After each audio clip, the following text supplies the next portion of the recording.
success principle, he built a multi-million-dollar business. At 25 years of age, he had a thriving business, was earning a six-figure income and employing 25 people. Then his business went into liquidation and lost everything and had a huge debt. By this huge failure and never be able to see a positive outcome or future, he did not give up. But today, we can see Mr. Satya sir having 20 plus years of field-proven experience in head of sales and a master at value-based sales. Today, he is a top-performing and motivational speaker. He never stops learning and growing. Also, wants to learn how to be an empowered human being. He is the best example for our students who proved that there is no age limit for learning. Not taking much time, I would like to invite Mr. Satya Dhongade sir to start this session.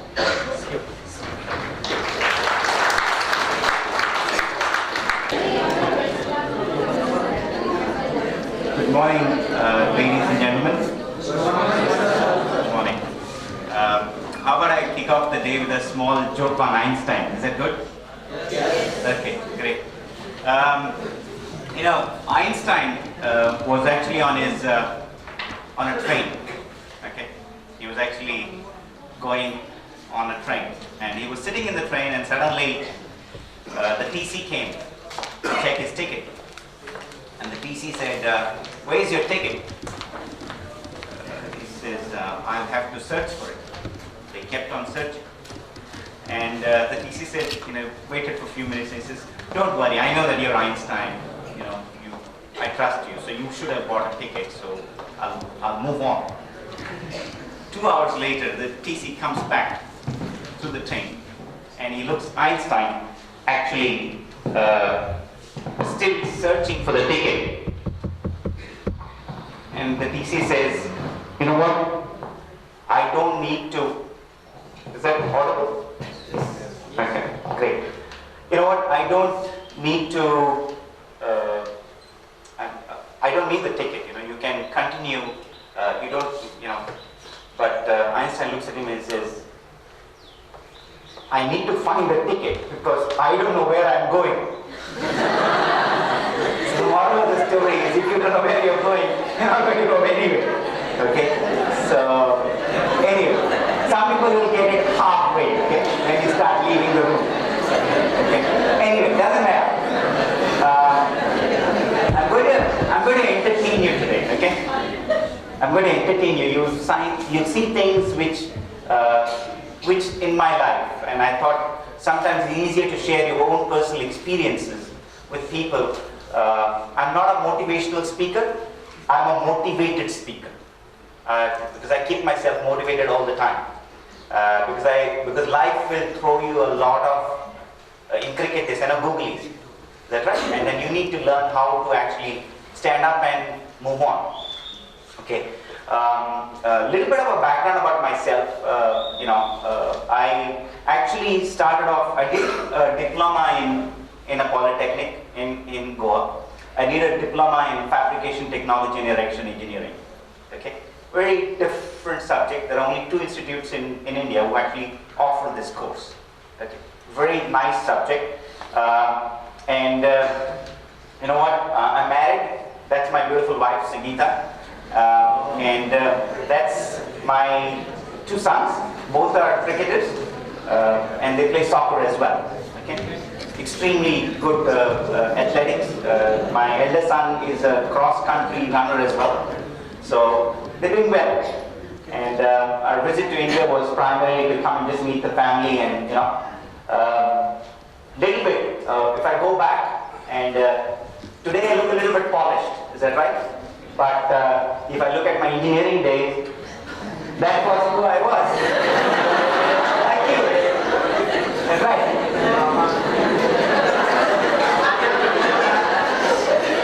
Anyway, entertaining. Okay. See, in the college days, that's what we end up doing. Is that right? we forget, but that's okay. Okay. As a student, I was very entrepreneurial. I always wanted to do things different. We lived in a colony of around about 500 families. Okay. My dad used to have. My dad is actually a librarian for the medical college. Okay. So he does double masters. He also completed his PhD. Very learned. Okay. On the other hand, my mom is actually a psychiatric patient. So growing up, I never had love from my mom. She's very humble, but she wouldn't do things, okay, for us. So we had to learn to do a lot of things ourselves. Right from cooking, I still remember in 4th standard I cooked my first bhaji, and it was a total disaster. Okay, you must be thinking, how is this connected to going overseas? But anyway, the reason I shared that story was because you want to be independent by yourself. Okay, and you want to think outside this box as to how you can add something to your own personal economy. Okay, and what I started doing was I used to actually deliver newspaper door to door, part of while studying. Okay, and I thought, you know what? I have to go and collect everybody's bills every month. How about I add something to that customer? So what I did was I said, hey, you know what? How about I pay your electricity bill for you, I charge you a rupee. Okay? I pay your LIC premium, I charge you a rupee. And I used to collect everybody's bills, huge turnover coming into my personal business account, and I would just transfer the money and pay everybody's bills. That was my pocket money.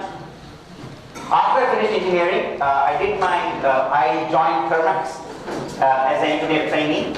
Thermax, if you do not know, is a boiler manufacturing company, and I spent 6 months in production. So I used to actually flare the tubes on the boiler. Okay, and second semester I actually did training in procurement. That was a very good experience actually, learning how to procure items. And when I joined finally Thermax in 1995, I started selling chillers, big air conditioning equipment, and I started off in service department, moved from service to sales, and from sales I moved into channel management. Channel management is nothing but where you distribute your products through distributorships. Okay. Little bit of history. From there I moved to, in 1999 I said, you know what? I always wanted to go overseas. I don't know where. Okay. My dad used to tell me, you're so useless that तुम्हाला घरी जाऊन you'll have to Khetani कामाला लागायला. You'll have to work in the fields. Okay, because there was no head here. I was an average student, is it right? But I was very ambitious. I really wanted to do something for myself. So I said, you know what? I'm going to take the risk and I'm going to move to the country which allows me. And at that point of time, one of my friends said, you know what, New Zealand is giving an opportunity for you to come in. Okay? I didn't know anything about New Zealand. I didn't know where it was. I thought New Zealand, Switzerland is the same place. But it's the two different parts of the world. Is that right? And you know what, I still remember when I told my colleagues that I'm moving to New Zealand, they said, where are you going? There's only sheep there. There are no human beings there. There are 4 million human beings and there are 5 million sheep. That's what is there. 5 million sheep in New Zealand. Okay. So sometimes you don't know, I didn't know any better, so I said, you know what?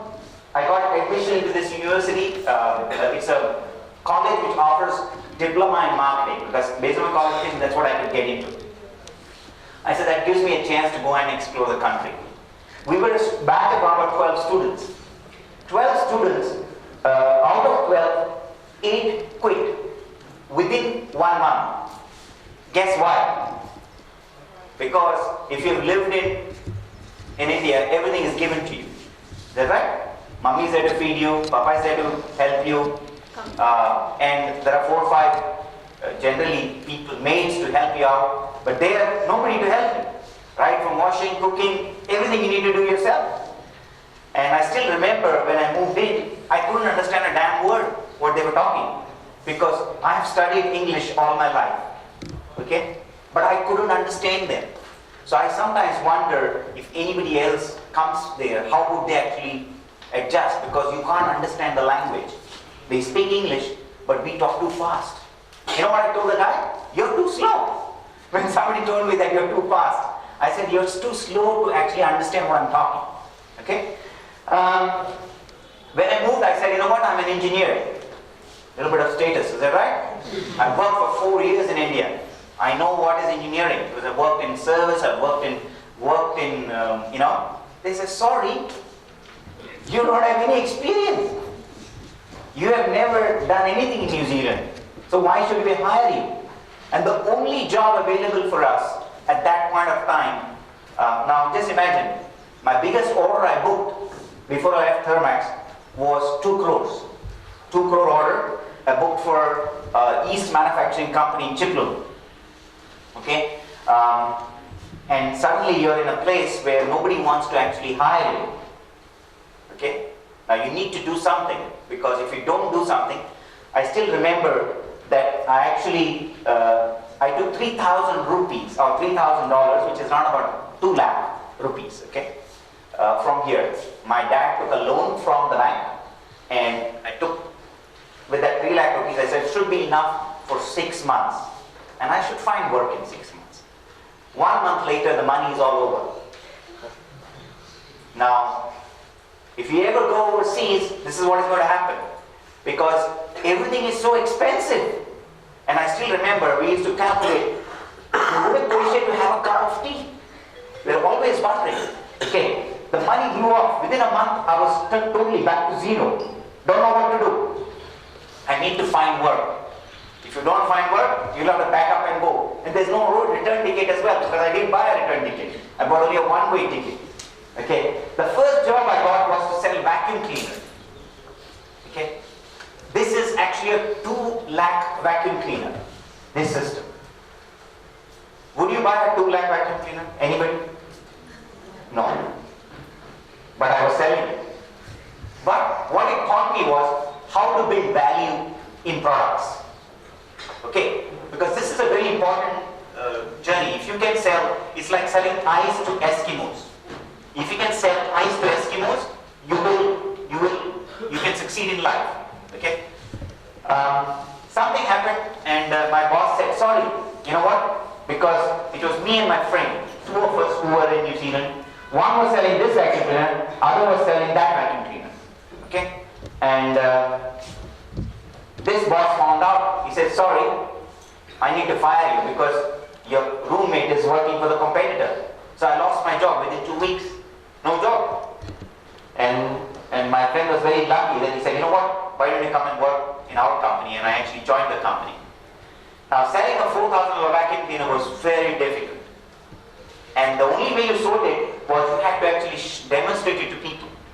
Like how Eureka Folks salesperson comes in. If you don't demonstrate it, you're not going to sell it. Okay?